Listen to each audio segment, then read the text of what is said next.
AP ఎన్నికల్లో కుల సమీకరణాలు అనేది చాలా ముఖ్యంగా ప్రతి పార్టీ కూడా చూస్తూ ఉంటుంది.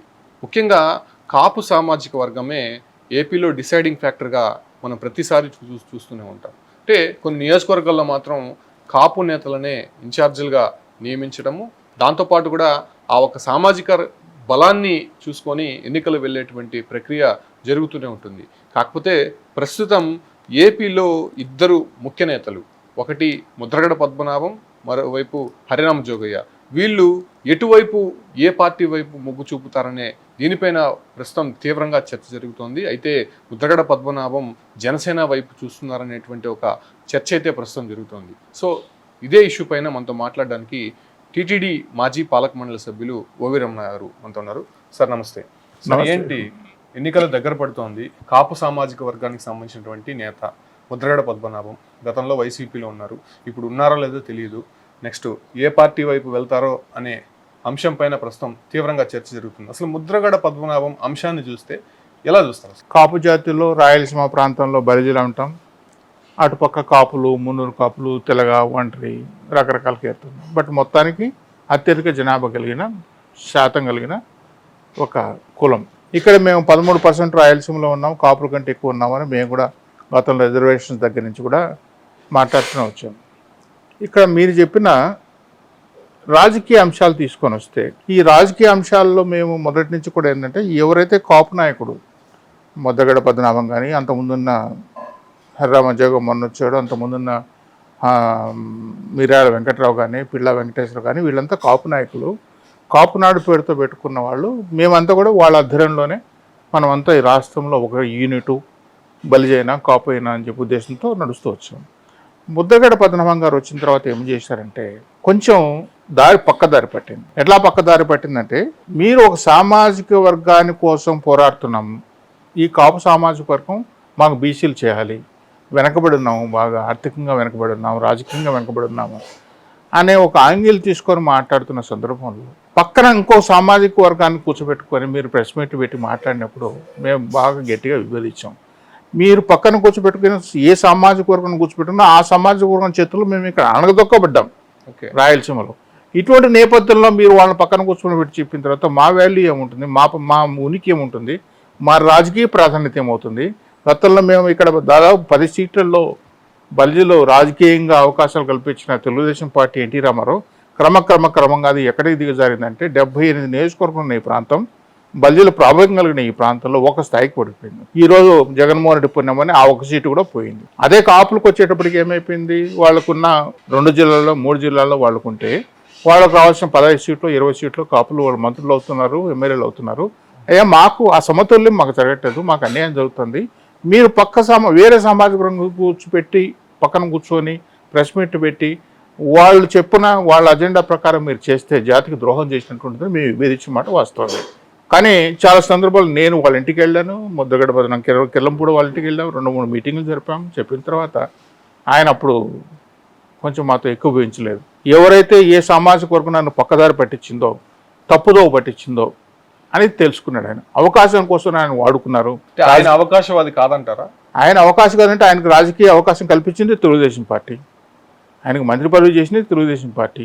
తెలుగుదేశం పార్టీలో ఉన్నప్పుడు తెలుగుదేశం పార్టీ ఆయన కృతజ్ఞతగా ఉండాలి. మేము అదే కదా చెప్తున్నాం, తెలుగుదేశం పార్టీలో కృతజ్ఞతగా ఉండనప్పుడు ఇంకో సామాజిక వర్గం పక్క చూపులు చూసి వైసీపీ దాంట్లో అవకాశాలు వస్తున్న చూడటం అంటే జాతికి ద్రోహం చేసినట్లే. ఎందుకని కాపును నడిపించే నాయకుడు ఇప్పటివరకు ఏపీలో ఇదే ఇక్కడే సామర్థ్యం ఉన్నటువంటి నాయకుడు ఎందుకు బయటకు రాలేదంట?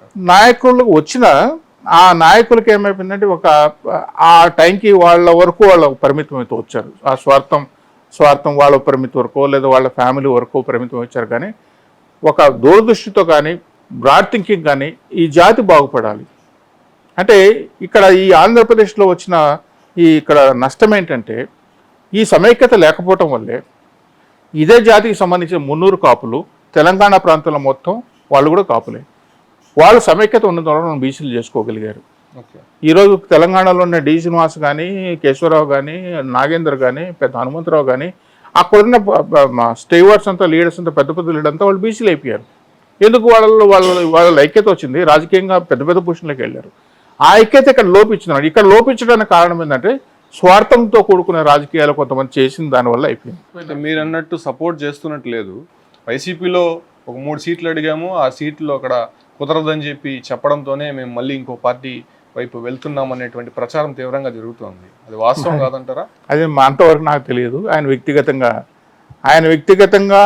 వ్యక్తిగతంగా మాట్లాడుకుంటే అటువంటి బేరసారాలు గతంలో కూడా చాలా జరిగాయి. వ్యక్తిగతంగా ముద్దగడ పద్మనాభం గారికి వ్యక్తిగతంగా తీసుకుంటే ఆయన కొంచెం బేరసారాలు మనిషి.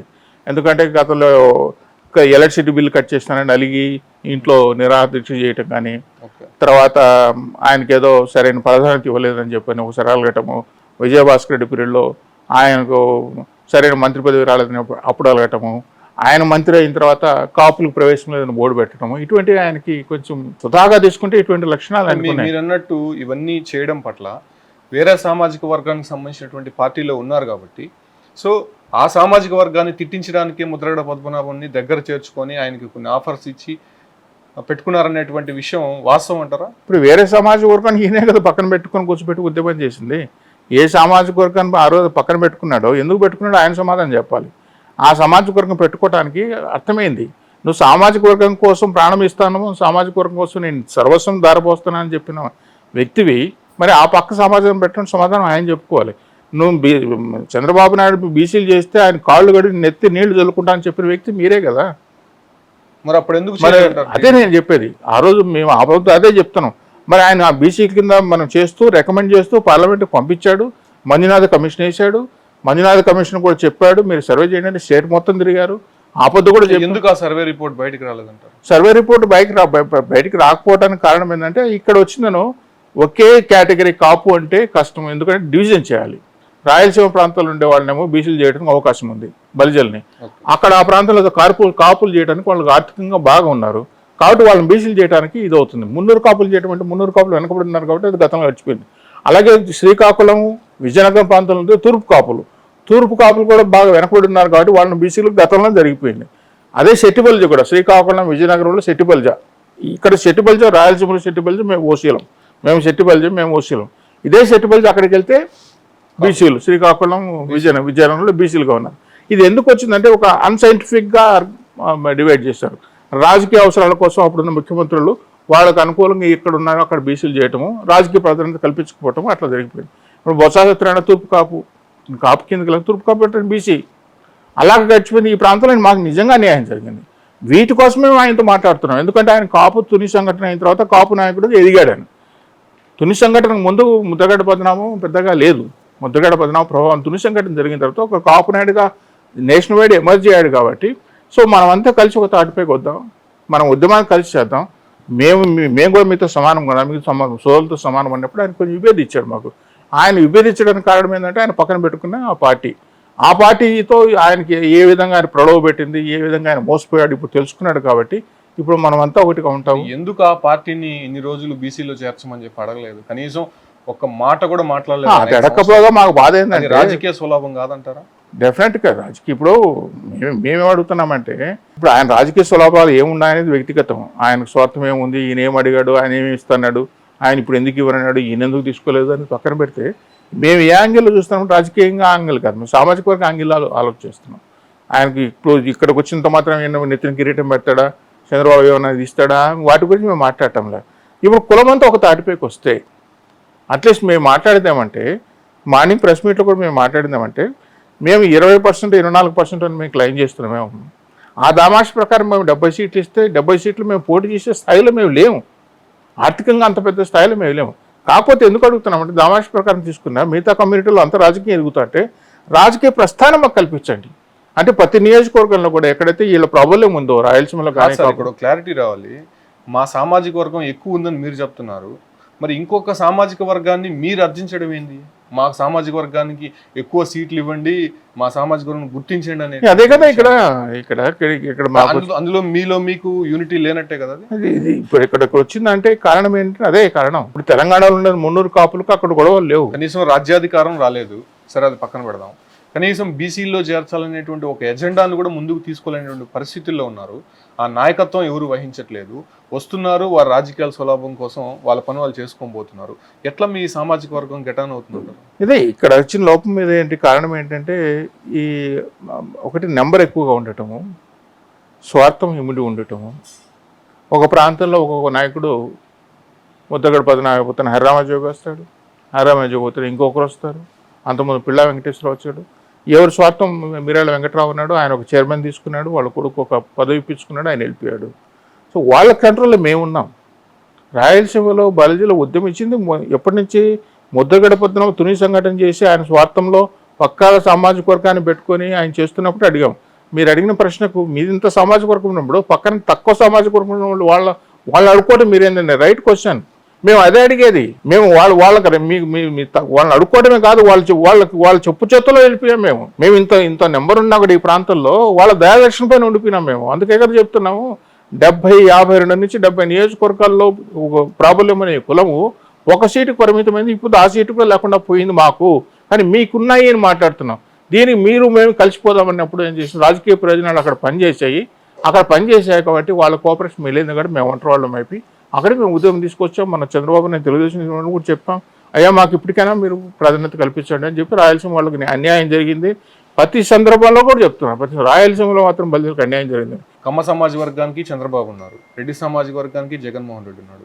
బలిజ సామాజిక వర్గం మీరన్నట్టు కాపు సామాజిక వర్గానికి నాయకుడు పవన్ కళ్యాణ్ అంటారా? ఆయన నాయకత్వంలో ఇప్పటికైనా కూడా మీ సామాజిక వర్గం ఒక గుర్తింపు వస్తుందంటే ఇక్కడ దీనికి క్వశ్చన్ ఏంటంటే టెక్నికల్గా నాయకుడు సామాజిక వర్గాన్ని ఓన్ చేసుకున్నాడా, సామాజిక వర్గం నాయకుడు ఓన్ చేసుకున్నాడు? ఎస్పెషల్లీ మీరన్నట్టు ఇప్పుడు కుల రాజకీయాలు జరుగుతుంది కాబట్టి అదే అనుకో. ఇక్కడ క్వశ్చన్ ఏంటంటే సామాజిక వర్గము నాయకుడు ఓన్ చేసుకోవాలి. ఫస్ట్ నాయకుడు ఓన్ చేసుకోడు ఏ సామాజిక వర్గం. ఎందుకంటే నాయకుడికి అన్ని సామాజిక వర్గాలు కావాలి. నాయకుడికి ఎదగాలి, ఈ రాష్ట్రానికి ముఖ్యమంత్రి కావాలి, లేకుంటే ఇంకో పదవిలో ఉండాలంటే నాయకుడు అన్ని సామాజిక వర్గాలు కావాలి. కులం అనేది ఏందో అది ఓన్ చేసుకోవాలి ఫస్ట్. ఇంతవరకు జరిగిన ల్యాబ్స్ ఏమంటే చిరంజీవి విషయంలో కానీ జనసేన విషయంలో కానీ ఆయన పూర్తిగా కులం ఓన్ చేసుకోలేకపోయింది. పవన్ కళ్యాణ్ ఫెయిలియర్ అంటారా ఆ విషయంలో? ఈ కులం ఎక్కడ ఓన్ చేసుకోలేకపోయినారు? రాయలసీమ మేము ఓన్ చేసుకున్నాం కాబట్టి చిరంజీవిని అక్కడ ఓడించినా ఇక్కడ గెలిపించాం. ఇదే పవన్ కళ్యాణ్ అక్కడ వాళ్ళని నిలబడినా అక్కడ ఆయనకి ఇబ్బంది కలిగినా ఇక్కడ మేము గెలిపిస్తాం. ఆయన తిరుపతి రాయలసీమకి వస్తే మేము ఓన్ చేసుకుంటున్నాం. మేము ఎలాగైతే ఓన్ చేసుకుంటున్నామో మనమంతా ఒకటి. మీ సామాజిక వర్గం అక్కడ కాపులు కూడా మా సామాజిక వర్గం అయినా కూడా మీరు ఓన్ చేసుకోండి. లీడర్ అనేది అది అంతర్లీనంగా ఉంటుంది. లీడర్కి ఎందుకంటే ఒక సామాజిక వర్గానికి చెందినవాడు అని చెప్పి ఏ లీడర్ చెప్పకూడదు కూడా. ఎందుకంటే అన్ని సామాజిక వర్గాలు కావాలి కాబట్టి పవన్ కళ్యాణ్ అని చెప్పడు, చంద్రబాబు అని చెప్పడు, జగన్మోహన్ రెడ్డి చెప్పడు. పైకి ఓన్ చేసుకోకపోయినా ఇంటర్నల్ గా అనేది అది నాయకులు మిమ్మల్ని విమర్శించడం, ఆ రకంగా ఇంకొక సామాజిక తయారు చేయడము ఎంతవరకు కరెక్ట్ అంటారు? అది కరెక్ట్ కాదు. అది ఒక సామాజిక వర్గం అన్న తర్వాత ఆ సామాజిక వర్గం మన వచ్చిన తర్వాత మనకు అందుకే నేను చెప్తున్నాను, సామాజిక వర్గం అనేది ఫస్ట్ కులం ఓన్ చేసుకోవాలి. నాయకుడు మనల్ని ఓన్ చేసుకుంటాడో లేదని విషయం అది పక్కన పెడదాం. నాయకుడు మనల్ని నాయకుడికి ఎందుకంటే అన్ని కులాలు కావాలి. ఆయన నాయకుడు ఎదగాలి కదా ఫస్ట్. నాయకుడు కలిగి రేపొద్దున మనం రాజ్యం ఆయన చేతిలో ఉండి ఆయనకు ఒక పదవిలో ఉండి మంచి పదవిలో వచ్చిన తర్వాత తీసుకొచ్చిన న్యాయం ఆటోమేటిక్గా న్యాయం జరుగుతుంది, కావాల్సిన న్యాయం జరుగుతుంది. ఈవేళ చూస్తున్నాము ఒక సామాజిక వర్గం వచ్చి ఇప్పుడు ముఖ్యమంత్రి న్యాయం అంతా వాళ్ళకే జరుగుతుంది కదా. ఇది కళ్ళకు కొట్టొచ్చినట్టు కనిపిస్తాను కదా. గతంలో కూడా ప్రభుత్వాలు ఉన్నాయి, వాళ్ళకి కావాల్సిన వాళ్ళు జరుగుతుంది. ఇది కూడా అంతర్లీనంగా అట్లే జరుగుతుంది. కాకపోతే ఫస్ట్ మనం ఏవైతే సామాజిక వర్గము నాయకులము మేము గొప్ప తక్కువ ఉద్యమాలు చేస్తామని చెప్పిన మనమే ఓన్ చేసుకోలేకపోతే మిగతా కులాలు ఏం ఓన్ చేసుకుంటాయి? సరన్నా మీ సామాజిక వర్గం చెందినటువంటి వ్యక్తి ముఖ్యమంత్రిగా చూడాలని చాలా మంది కూడా కాపులు ఎదురు చూస్తున్నారు. సో ఆ రకంగా ఈసారి సాధ్యం అవుతుందంటారా? ఈసారి కూడా వాడుకొని వదిలేస్తారంటారా? వాడుకోవడమే కాదు, ఇప్పుడు ఎందుకంటే సంకీర్ణ ప్రభుత్వం, గతంలో కూడా సంకీర్ణ ప్రభుత్వమే ఉన్నింది కానీ అప్పుడు ఇంత చైతన్యం లేదు. గతంలో కూడా సంకీర్ణ ప్రభుత్వం వదిన ఇంత చైతన్యం ఇప్పుడు లేదు కదా. ఇప్పుడు సంకీర్ణ ప్రభుత్వం వచ్చింది. సో ఎవరైనా ముఖ్యమంత్రి స్థాయి ఆశించటంలో ఆ వచ్చే సంఖ్యాబలం పైన ఆధారపడి ఉంటుంది. ఇంకా ఎన్ని రోజులు పాలేరుగా ఉండాలి? అప్పటి నుంచి కూడా మేము పోరాటం చేస్తూనే ఉన్నాం, రాజకీయాల్లో పాల్గొంటున్నాం, కాకపోతే మాకు సరైనటువంటి సముచిత స్థానం ఎక్కడా కనిపించట్లేదు. ఈసారైనా కల్పించకపోతే ఖచ్చితంగా మరో ఉద్యమానికి శ్రీకారం చుట్టే అవకాశాలు ఉన్నట్టు కూడా ఇంటెలిజెన్స్ అలాంటిది ఏమి ఉండదు. కాకపోతే ఇప్పుడు మేము కోరుకునేది ఏమంటే సామాజిక వర్గానికి సంబంధించిన ఒక నాయకుడు, రాజకీయంగా బలమైన నాయకుడు ఒకరు ఉండాలి అనుకున్నాం. అది పవన్ కళ్యాణ్ రూపంలో. గతంలో చిరంజీవి ఉన్నాడు, చిరంజీవిని కారణాలు ఏవైనా కానీ చిరంజీవి గట్టి నాయకుడికి నిలబెట్టాలనుకున్నాం. కారణాలు ఆయన పక్క పార్టీలకు వెళ్ళిపోవటం మెర్జ్ చేయడం జరిగింది.